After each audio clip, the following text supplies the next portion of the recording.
Hello বন্ধুরা, আশা করি তোমরা প্রত্যেকেই ভালো আছো। সবাইকে শুভ সন্ধ্যা জানাই। একটি টিপস শেয়ার করতে চলে এলাম তোমাদের সঙ্গে। আমাদের বাড়িতে কিছু ফেলে দেওয়া মালা থাকে যেগুলো রোল্ড গোল্ড বা অন্যান্য গোল্ড বলা হয়ে থাকে, কালার থাকে গোল্ডেন। এই মালাগুলো কিন্তু আর পরবর্তীতে পরা যায় না। এগুলো মালার জন্য আবার কিন্তু আমাদের দোকানে দৌড়াতে হয় নতুন মালা কেনার জন্য। তো আমি যে টিপসটা অ্যাপ্লাই করছি কাউকে কিন্তু বলো না, হ্যাঁ।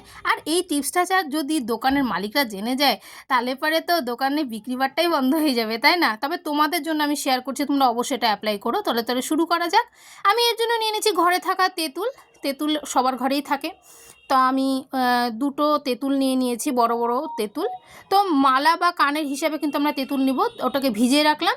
ভিজিয়ে রাখার পরে কাঠগুলো আলাদা করে নিলাম তেঁতুলের। নিয়ে আমার কাছে যতগুলো মালা ছিল, এখানে কিন্তু পাঁচটা মালা আছে, 5টা মালা আমি একসাথেই দিয়ে দিলাম তেঁতুলের কাদের মধ্যে। এবারে বেশ সুন্দর করে মাখিয়ে রাখছি। অবশ্যই কিন্তু আমরা এত সুন্দর করে তেঁতুলের কাদের মধ্যে মালাগুলো মিশিয়ে রাখবো আর ভালোভাবে ঘষে দেব, যাতে তেঁতুলের কাঠগুলো মালার মধ্যে প্রবেশ করতে পারে। এই কাজটা কিন্তু আমরা খুব যত্ন সহকারে করব আর খুব সময় নিয়ে করব। নিয়ে এটাকে কিন্তু আমি রেখে দেব 5 ঘন্টার জন্য। আমি আবার 5 ঘন্টা পরে এলাম। 5 ঘন্টা পরে কিন্তু আমি তেঁতুলের কাঁধে যে মালাগুলো রেখেছি আবার একটু ঘষে নিচ্ছি। ভালোভাবে ঘষে নিলাম।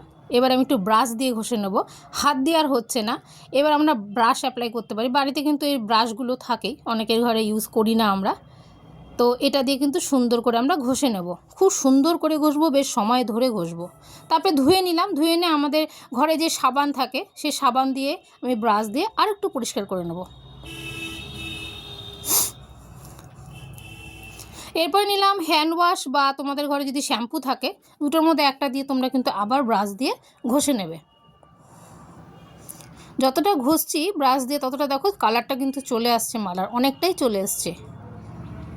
খুব সুন্দর করে কিন্তু ব্রাশ দিয়ে ঘষে নেব। নিয়ে এটাকে ধুয়ে নিলাম।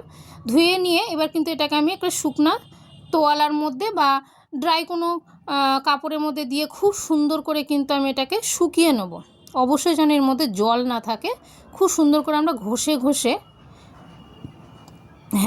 নেব। এরপর ঘরে থাকে হলুদ। এই হলুদটা কিন্তু আমি এই মালাগুলোর মধ্যে দিয়ে নেব। তোমরা পরিমাণ মতো দিয়ে নেবে।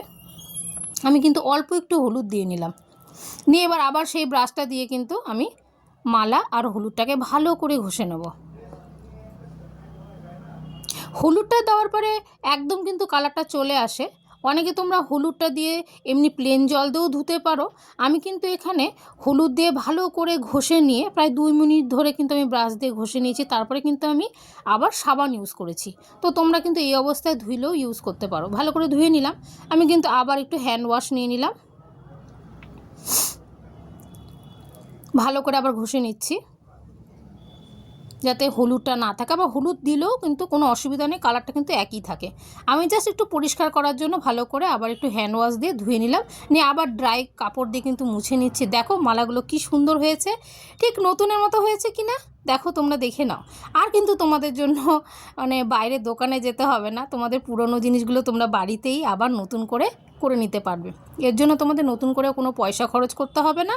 বাড়িতে থাকা কিছু উপকরণ আর নিয়ম করে যেরকমভাবে আমি দেখালাম সেইভাবে যদি তোমরা অ্যাপ্লাই করো, তাহলে তোমাদের পুরনো জুয়েলারি, যে সমস্ত গোল্ড কালার জুয়েলারি আছে, মালা হোক, কানের হোক, হাতের হোক, তোমরা এইভাবে পরিষ্কার করে নিতে পারবে। অবশ্যই তোমরা এই টিপসটা কিন্তু অ্যাপ্লাই করো।